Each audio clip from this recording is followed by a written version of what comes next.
Hey everyone, in this video we will explore the parameter always allow parameter option in Power Query. So let's start. I'll just start by, so I've got the Power BI desktop open here with me, and I'll just click on get data and go to SQL Server, and we'll get data from SQL Server, but then we'll learn how we can filter out data using parameters or how to enable parameters. So I'll just type localhost and the name of the database. So I already have that copied, and I hit OK. And you can see that it's showing me the data sets. So let's quickly select maybe dim product. It doesn't really matter. We could select anything for the purpose of this demo, and I'll just click on transform data. And it opens the Power Query editor for me now. And now here, let's say I want to filter these values. So I want to have product keys greater than 10. And what I can do is I can go to the view tab.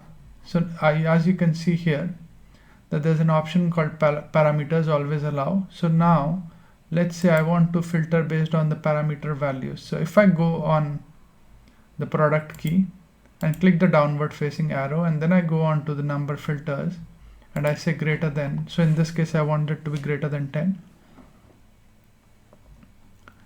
So I can enter the number, but it doesn't give me the option to do it based off of a parameter value. So I could add 10, but then I don't have a parameter. So I'll just cancel out of this for now. And then you can see I go to the view tab, and then for parameters, I click always allow. And the moment I do that, I go back to the product key and say number filters and then say greater than. And you can see now that it's given this option where so it's giving this number where I can say new parameter. And I can just call it product key parameter.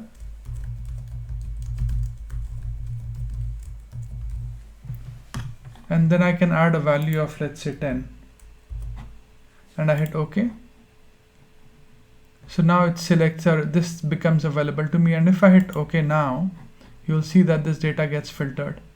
And now let's say if I want it to be maybe, let's say greater than 20, I can just go back and change the value here and go back to dim products.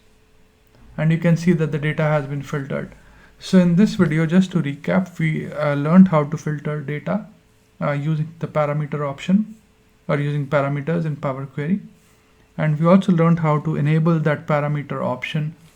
So to enable that parameter option in Power Query, we go to the view tab, and then we check the always allow option for parameters.